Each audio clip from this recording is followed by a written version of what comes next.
A superfície terrestre tem 510 quilômetros quadrados de área e mais de 2/3 dela estão cobertos de água.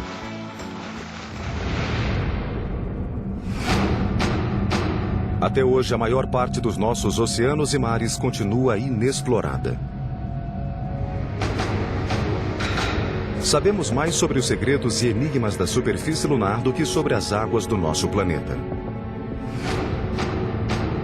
Da mesma forma que os OVNIs são avistados em nossos céus, os OSNIs, ou objetos submarinos não identificados, são avistados em nossos oceanos.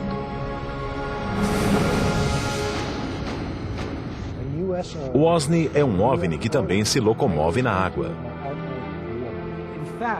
Provavelmente, OVNIs e OSNIs são a mesma coisa. Um OVNI se torna um OSNI quando passa para o meio aquático. Explore conosco os mistérios inéditos deste curioso tipo de OVNI. Seria ótimo se a Marinha nos revelasse todos os OSNIs que tem observado. Sem dúvida é possível existir um veículo subaquático com velocidade supersônica. Considera-se que a cidade perdida de Atlântida seja uma base secreta para os OSNIs. A lenda de Atlântida sugere que essa base exista atualmente. Sabe-se que Cristóvão Colombo registrou uma observação de OSNI em seu diário. Viram-nos subindo e descendo durante a noite. A única ocorrência OSNI documentada pelo governo aconteceu em Nova Escócia, na costa do Canadá.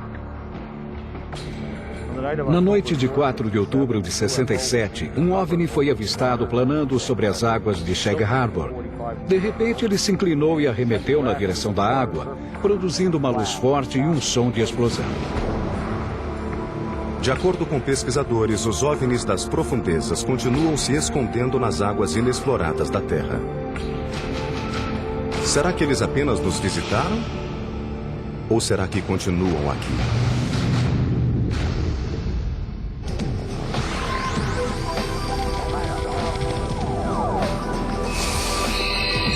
Arquivos extraterrestres. OVNIs das profundezas. Este é o canal de Santa Catalina, um braço de 41 quilômetros do Oceano Pacífico que separa a cidade de Los Angeles da Ilha Catalina. Segundo os experts, estas águas, que em alguns pontos são tão profundas quanto a altura do Monte Everest, podem ocultar alguns dos mistérios mais sombrios do mundo. O que vocês estão vendo é um objeto voador não identificado. Isso não é montagem, é real. Essa imagem foi feita por Lillian Hansen quando filmava a Ilha Catalina de um helicóptero.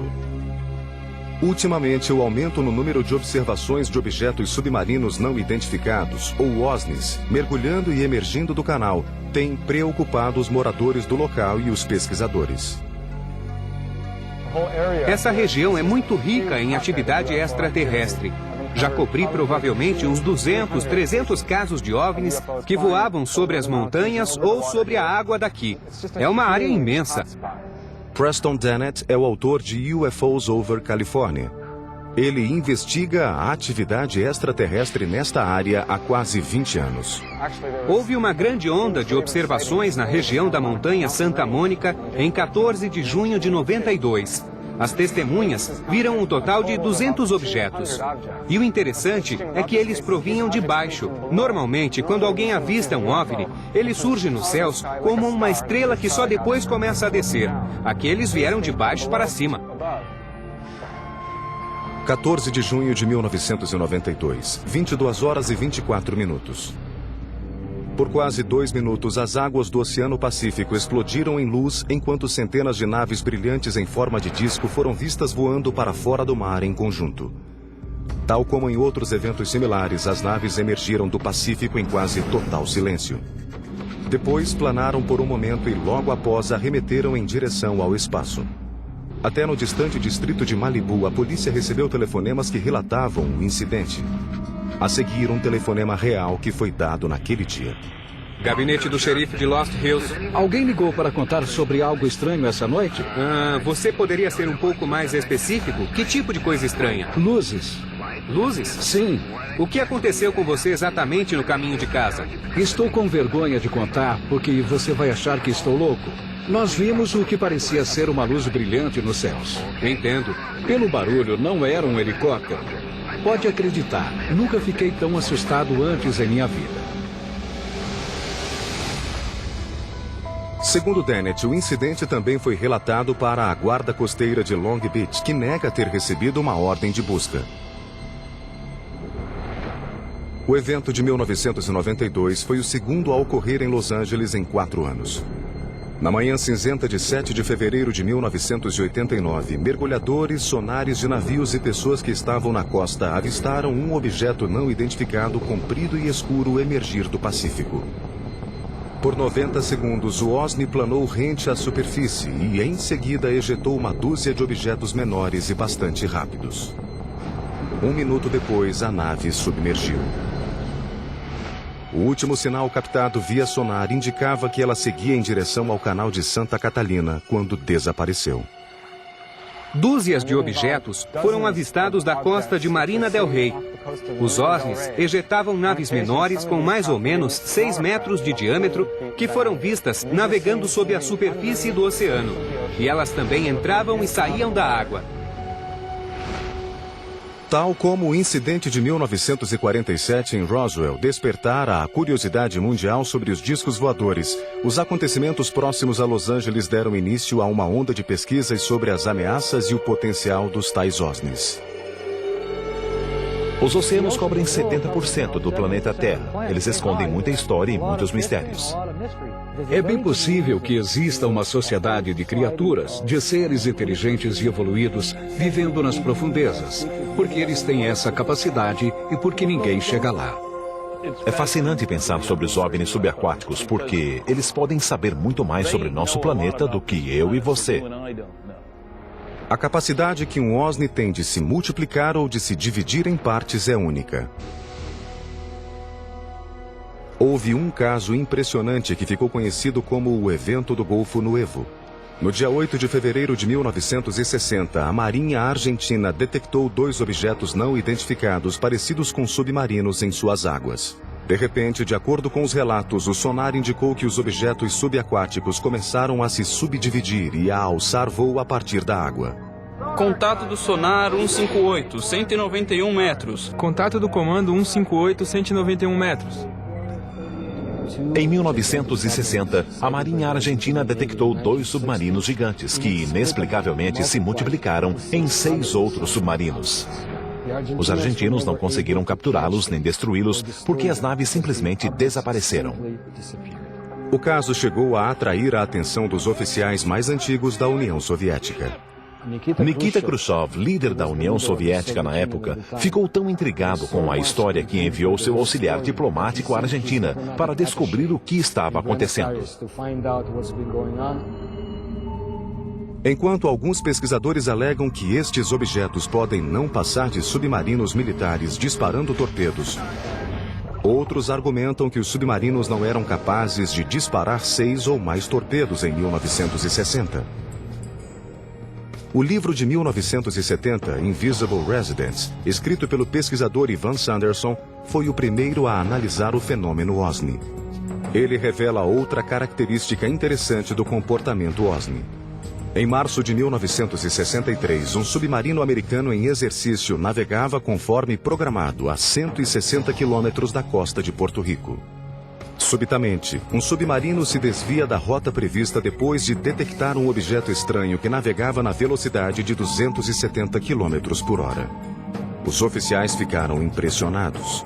O OSNI viajava a uma profundidade de 6.000 metros. O som que o objeto emanava indicava que possuía um único motor e navegava a 6.000 metros de profundidade. O máximo que um submarino típico suporta descer são 2.000 metros. Então, o que quer que fosse aquele objeto, utilizava uma tecnologia superior à dos submarinos da época e até à dos atuais. A embarcação foi rastreada por quase 4 dias por todo o grupo. O objeto acelerava a velocidades impossíveis e depois parava e descansava, permitindo que a Marinha continuasse a rastreá-lo. Relatórios sobre este evento foram enviados à sede da frota St. Clement em Norfolk, na Virgínia. Entretanto, não houve uma conclusão oficial a respeito do que foi detectado pelo sonar naquela tarde. De acordo com os relatos, o sonar da Marinha perdeu o sinal da embarcação depois da meia-noite do quarto dia e nunca mais o reencontrou. Ninguém construiu uma teoria sobre como algo poderia ser tão rápido. Temos relatos sobre OSNIs entrando e saindo do mar, mas não temos nenhum dado técnico. Discos voadores que estão nos céus, as pessoas conseguem ver, mas o que está debaixo d'água, quem vê é a Marinha, e a Marinha não nos conta o que vê.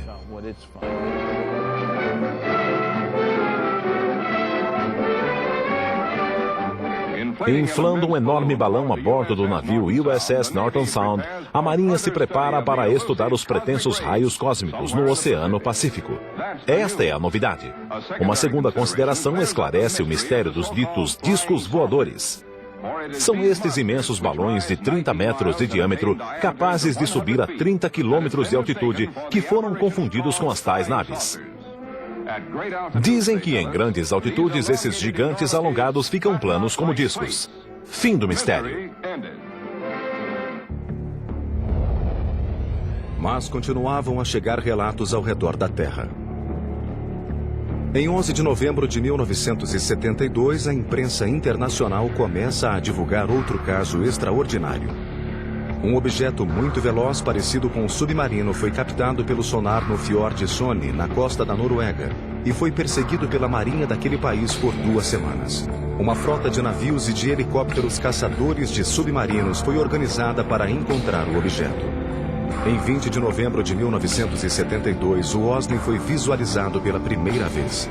Foi descrito como um objeto imenso e silencioso em forma de charuto. Um navio da Marinha prontamente disparou seus torpedos contra ele. Um navio realmente o avistou na superfície e o torpedeou. Só que o objeto submergiu. Apesar de todos os artigos se referirem ao objeto como se ele fosse um submarino, ninguém identificou a embarcação. Depois de rastrear o objeto por quase 2 semanas, a Marinha executa um plano para bloquear o fiord e capturar o OSNI. Eles tentaram bloquear o fiord para que nada pudesse entrar ou sair. Mas mesmo assim, depois de 15 dias, o objeto desapareceu.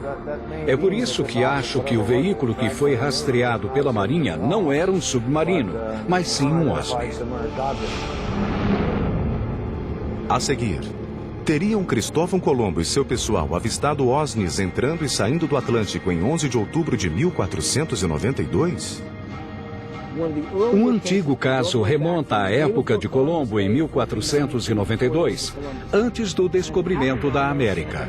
E tudo se passou no Santa Maria. –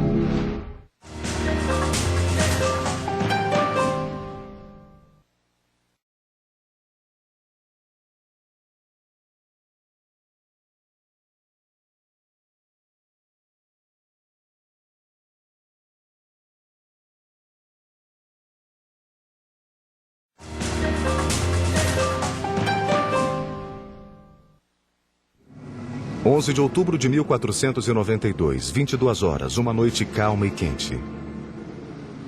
Cristóvão Colombo e seu pessoal navegavam vagarosamente por entre as partes mais profundas do Atlântico e do Triângulo das Bermudas. Abaixo deles, a profundidade chegava a 6 quilômetros. De repente, luzes incomuns foram vistas brilhando no fundo do oceano. Um antigo caso remonta à época de Colombo, em 1492, antes do descobrimento da América. E tudo se passou no Santa Maria. O nome dessa pessoa era Gutierrez. Ele estava no Santa Maria com Cristóvão Colombo e avistou um objeto em forma de disco emergindo da água. Um flash de luz com um brilho diferente de tudo o que se conhecia na época subitamente saltou do mar em direção aos céus, assustando Colombo e sua tripulação de 120 pessoas, distribuídas na frota espanhola de 3 navios. Em menos de 5 horas depois, eles viriam a descobrir o Novo Mundo. Cristóvão Colombo mantinha um diário em seu navio, e ele descreveu o que poderia ser interpretado como um fenômeno OVNI. O que eles viram, de acordo com o que está escrito, foi como a chama de uma vela que subia e descia durante a noite. Não tinha como ser uma fogueira na costa, pois estava muito além do horizonte. Este possível incidente OSNI é mais do que uma lenda. Pela primeiríssima vez, o texto original do Diário de Colombo foi disponibilizado para o History Channel pelos arquivistas da Universidade Fordham, que detém uma cópia rara, escrita à mão do diário. O acontecimento de 11 de outubro de 1492 não foi o único. Durante a viagem de 2 meses, consta do Diário de Colombo o registro de incidentes peculiares, incluindo aparições inexplicáveis e ocorrências incomuns nos céus. A seguir, uma anotação de 10 de setembro de 1492, na metade do caminho da viagem. A tripulação do Nina afirma que avistou 2 tipos de pássaros. Mas estas aves nunca se afastam mais do que 25 léguas da Terra. Anotação de 11 de setembro de 1492. Avistei um grande fragmento do mastro de uma embarcação de aproximadamente 120 toneladas, mas não consegui içá-lo.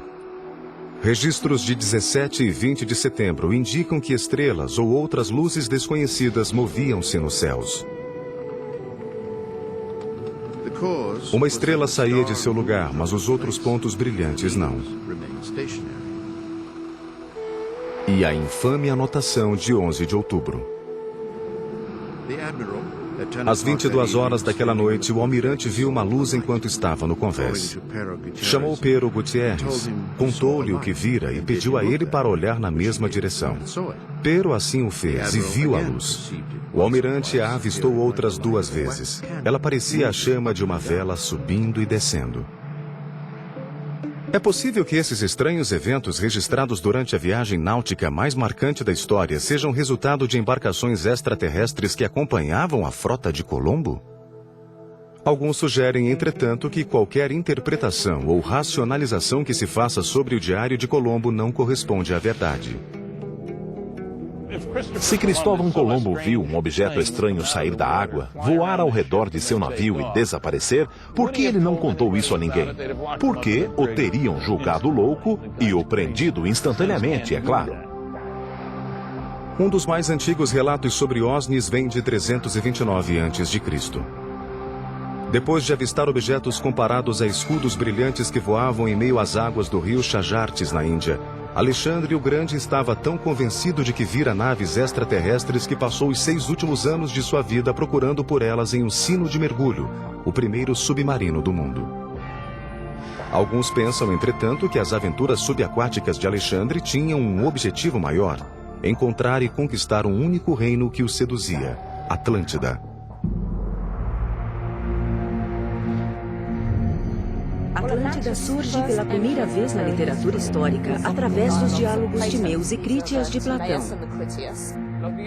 Os deuses, incomodados com a atitude dos atlantianos, decidiram destruir Atlântida. Em um dia e uma noite, eles a atacaram com um cataclisma e ela afundou. Até hoje, pesquisadores cogitam se a Atlântida não poderia ser um centro de atividade OSNI.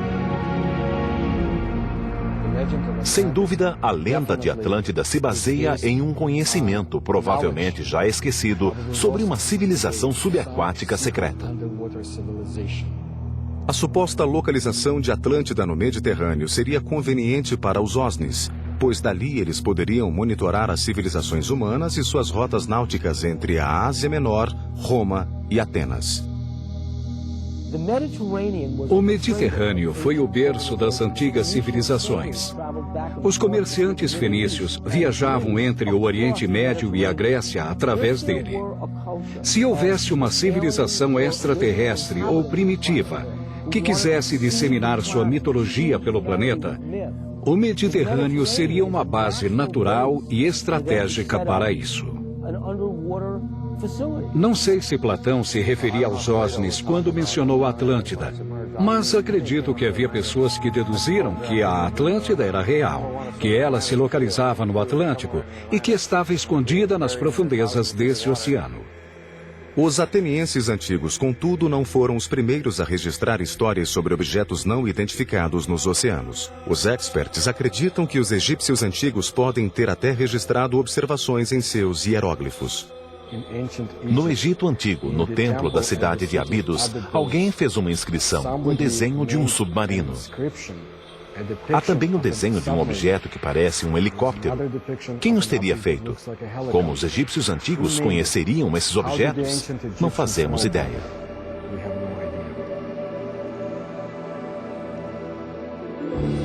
Um dos casos europeus mais antigos é uma série de relatos de observações ocorridas no século XI.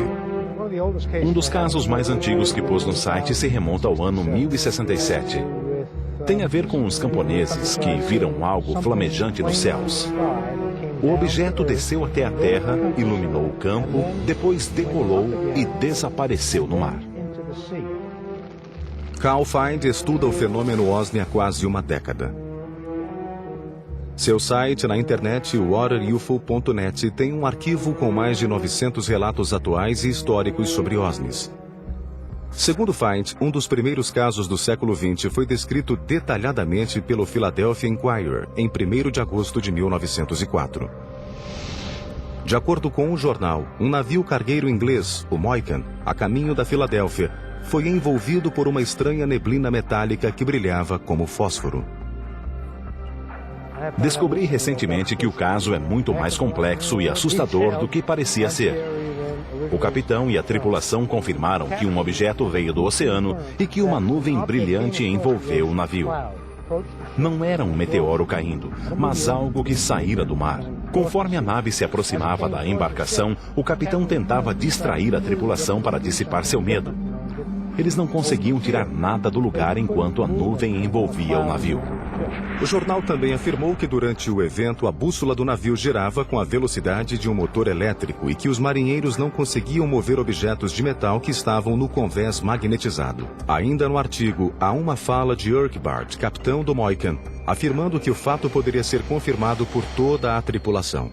Mas talvez o incidente mais impressionante em termos de OSNIs, de acordo com os experts, seja um caso canadense de 1967. O caso de Shag Harbor é o mais importante que já foi documentado. O OVNI se locomoveu sob a água e um segundo OVNI se juntou a ele. A seguir, visitamos Shag Harbor no 39º aniversário desta ocorrência OSNI crucial. Em 4 de outubro de 1967, as luzes estavam ali na água, bem atrás de mim.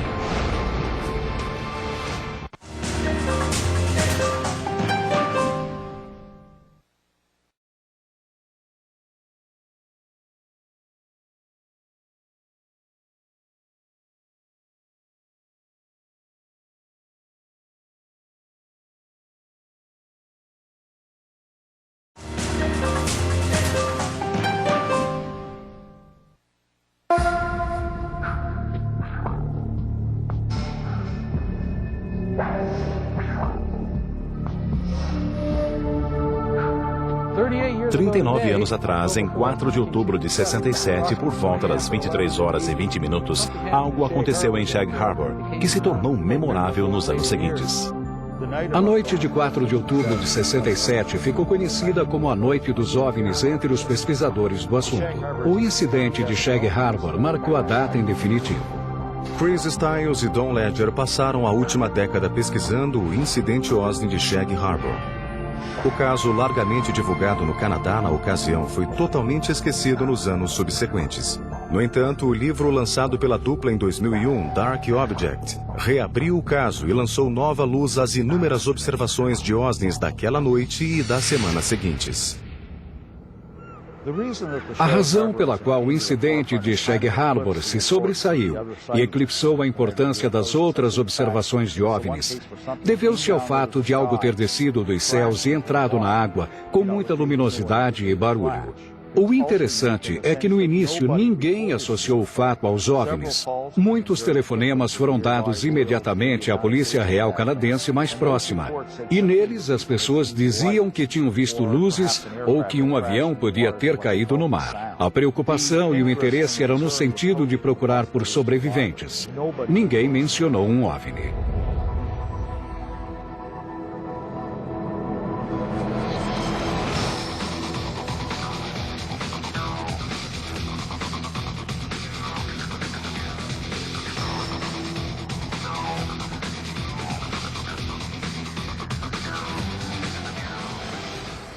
Eu não estou surpreso por ter visto coisas nos céus naquela noite. Por toda a Nova Escócia, naquela hora, houve muitos e muitos comentários sobre OVNIs. Logo depois da curva está a Shag Harbor. Foi ali que as pessoas se reuniram e observaram o que quer que tenha acontecido há 39 anos. Todo ano, Ledger e Stiles fazem uma viagem de aniversário a Shag Harbor para encontrar com Norm Smith, uma das 3 testemunhas sobreviventes. Está vendo aquela ilha? É ali que tudo aconteceu. Foi lá que nós vimos a luz dentro da água. Sim, senhor. Como tem passado? Tudo bem, tudo na mesma.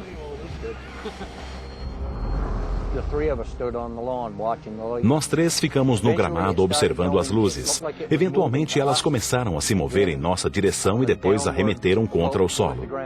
Pensamos que era um acidente de avião. Então, pegamos o carro do meu pai e viemos até este ponto, ao lado da árvore irlandesa.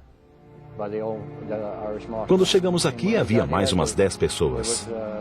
Observamos as luzes na água por uns 2 ou 3 minutos, até que elas desapareceram. O que aconteceu depois é incontestável. Antes da meia-noite de quarta-feira, 4 de outubro, os oficiais da Polícia Real Canadense, que também presenciaram o evento, vasculharam a água em barcos até às 3 da manhã com a ajuda de vários pescadores locais, inclusive Norm Smith. Ao meio-dia de sexta-feira, 6 de outubro, mergulhadores da Marinha Canadense de Halifax chegaram e vasculharam a área durante todo o fim de semana. Eventualmente, 7 mergulhadores foram despachados da unidade de Halifax e levados a Shag Harbor. Eles trabalharam duro durante todo o fim de semana. Na manhã de segunda-feira, a busca foi dada como concluída. E no relatório aparecia apenas a palavra OVNI, circulada e grifada. De acordo com relatórios do governo, o objeto viajara do sul para o norte ao longo do litoral da Nova Escócia. A certa altura, ele parou e ficou planando.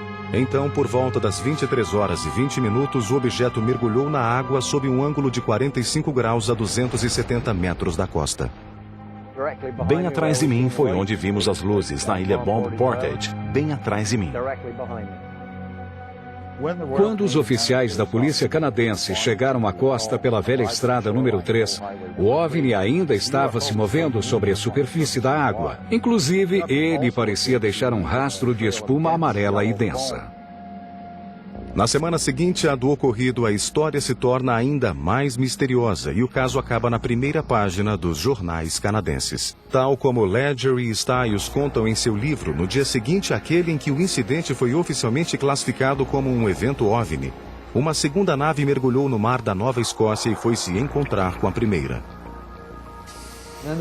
Então a nave veio descendo em uma velocidade impressionante. Veio através do norte de New Brunswick, passou direto pela Baía de Fundy até o sul de Nova Escócia e mergulhou no mar aqui. As autoridades já sabiam que o objeto tinha se movido sob a água e estacionado no fundo, ficando lá por uma semana. E depois disso, o OVNI começou a se mover na direção do Golfo de Maine, com a guarida de uma segunda nave que ajudava a consertá-lo. E as duas saíram da água e voaram por sobre o Golfo. O que é interessante é que há um segundo relato de observação também em Shag Harbor, sobre 2 grupos de luzes, um amarelo e outro laranja, saindo da água e voando para longe. O mistério sobre o evento de 4 de outubro de 1967 continua a instigar debates e pesquisas. Há uma grande quantidade de documentos que interpretam o incidente como a queda de um OVNI. Um dos parágrafos afirma que uma investigação preliminar foi conduzida e que nela foi descoberto que o objeto não era resultado de incêndio ou afundamento de uma aeronave ou de qualquer outro veículo conhecido. Na época, 30 e tantos anos atrás, eu não sabia se aquilo era um OVNI ou outra coisa. Mas ninguém nunca conseguirá me fazer acreditar que não havia nada lá, porque havia sim. A seguir, assista à filmagem inédita de um possível OSNI emergindo das águas da Laguna Cartagena, em Porto Rico. E eles vinham em direção à Laguna Cartagena. E logo após, um cientista da Universidade da Califórnia revela que a velocidade supersônica dos OSNIs no fundo do mar não só é possível, como muito provável. Talvez a região com o maior histórico de atividade OSNI seja a área ao redor de Porto Rico. Assim como o misterioso Triângulo das Bermudas, a ilha tem sido foco de debate OSNI há décadas. Em Porto Rico, há muitas ocorrências OSNI, e elas são similares às dos outros casos. Porto Rico é considerado dentro de todas as Américas como o lugar onde há o maior número de aparições de OSNIs. Membros do projeto Argus, grupo de ufologia porto-riquenho, concordaram em guiar um tour por algumas das áreas mais famosas pela atividade OSNI. A Laguna Cartagena é uma lagoa que fica isolada no sudeste da ilha e está ligada à maior parte da atividade OSNI do país. Há anos eu conduzo investigações em Laguna Cartagena, onde também há muito mistério sobre os OSNIs. Desde 1930, tem havido centenas de ocorrências em Laguna Cartagena, com muitos OVNIs entrando e saindo da área. 8 de outubro de 2002. Às 21 horas aproximadamente, o policial e membro do projeto Argus, Carlos Torres, viu um OSNI vermelho e brilhante saindo das águas da Laguna Cartagena em uma velocidade incrível. Logo depois, o objeto parou e ficou planando acima da superfície da água. Testemunhei um objeto planando sob a Laguna Cartagena. Os militares se envolveram no caso porque eles também o viram. A nave voou até o Monte Índio, fez a volta, retornou e ficou planando sobre a laguna.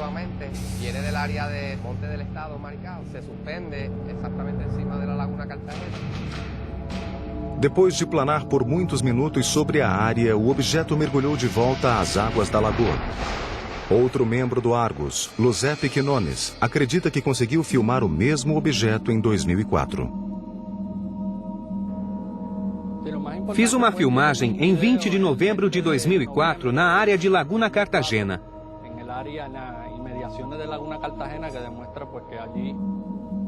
Eis o vídeo inédito que foi feito neste lago e que é uma possível evidência de um OSNI. A nave brilhante foi vista ao sair da água e planou por quase 1 minuto antes de voar para longe. Nos anos 90, houve várias tentativas de desacreditar as atividades OSNI, apesar de haver centenas de testemunhas oculares das luzes que entravam e saíam da água. Elas têm sido vistas por todo o país. Os locais mais mencionados são a Laguna Cartagena e a Rota 303. A região de Lajas, por onde passa a Rota 303, tem sido outra fonte de observações de OSNIs e OVNIs. Em 1997, no Monte Índio, pode ter ocorrido a queda de uma nave. Ela deixou a zona de impacto toda chamuscada e muitas perguntas sem resposta. Em 5 de maio de 1997, um OVNI caiu ali e queimou quase tudo no topo da montanha. Havia agentes federais naquela noite e eles abriram algo. Seria um OVNI? Depois do incidente de 97, os oficiais locais do governo começaram a levar mais a sério as aparições de OVNIs e OSNIs. Como resultado direto disso, o prefeito de Lajas, Porto Rico, renomeou a estrada que atravessa a região de Rota OVNI 303. Mas, por enquanto, outras ocorrências OSNI ao redor da ilha pressionam os experts. Nos montes que ladeiam Larras, um misterioso aeróstato do governo, um radar suspenso por balão, é lançado frequentemente a mais de 6 quilômetros de altitude, teoricamente para monitorar o clima e o tráfego aéreo. Entretanto, os pesquisadores acreditam que a função real do radar seja outra: observar e registrar as atividades OVNI e OSNI.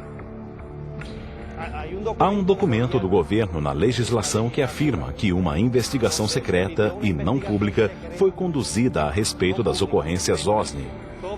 E lá está escrito que os objetos não são perigosos para a humanidade. A grande quantidade de ocorrências OSNI ao redor da pequena ilha levou muitos a cogitar que as águas profundas do Triângulo das Bermudas logo depois da costa escondam mais do que OSNIs. Experts e pesquisadores do mundo todo acreditam que lá existe uma importante base extraterrestre.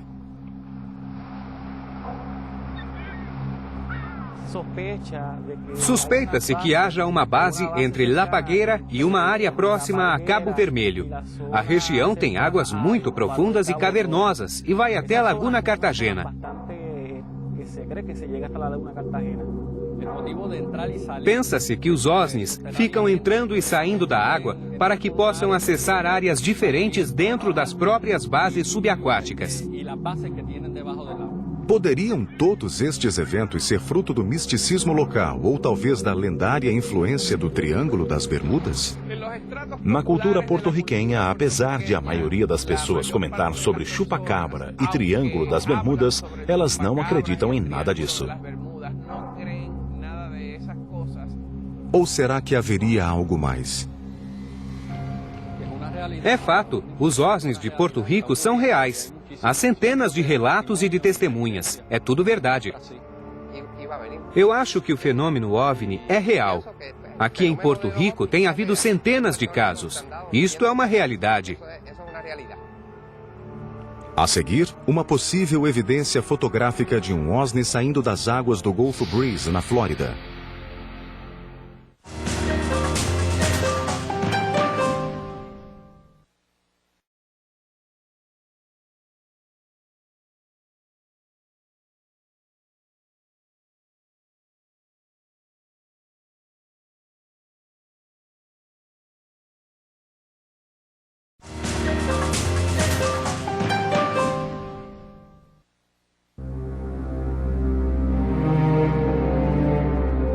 Acredita-se que os objetos submarinos não identificados sejam capazes de se mover através de nossos oceanos de um modo que desafia todos os princípios da física moderna. Os experts ficam impressionados com a habilidade que as naves têm de navegar sob grandes profundidades, de atravessar o gelo e de singrar os mares em velocidades supersônicas. Essas naves podem viajar debaixo d'água porque são impermeáveis, assim como são imunes aos raios gama, aos raios cósmicos e a qualquer outra coisa que possa atrapalhar sua jornada através dos diversos meios. De acordo com todas as informações, estamos lidando com uma tecnologia muito avançada. As naves contornam os navios e sem mais nem menos mergulham na água. Não existem barreiras para elas. Passam facilmente de um lado a outro. Em 1969, quando conduziam seus exercícios cotidianos de quebra de gelo perto da Antártida, marinheiros americanos a bordo do USS Calcaterra viram um objeto não identificado submerso que apresentava algumas habilidades impressionantes. Ivan Sanderson comenta na revista Argosy sobre um evento no Ártico em que um objeto simplesmente abriu seu próprio caminho através do gelo e decolou. Um objeto com pelo menos 30 metros de comprimento, semelhante a um submarino, emerge do oceano totalmente congelado em uma velocidade incrível.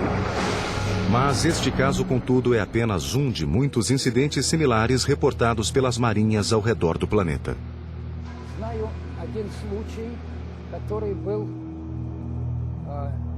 Sei de um caso que ocorreu próximo a Leningrado no inverno de 76. Um OSNI quebrou o gelo, manobrou embaixo d'água e rompeu o gelo novamente para sair.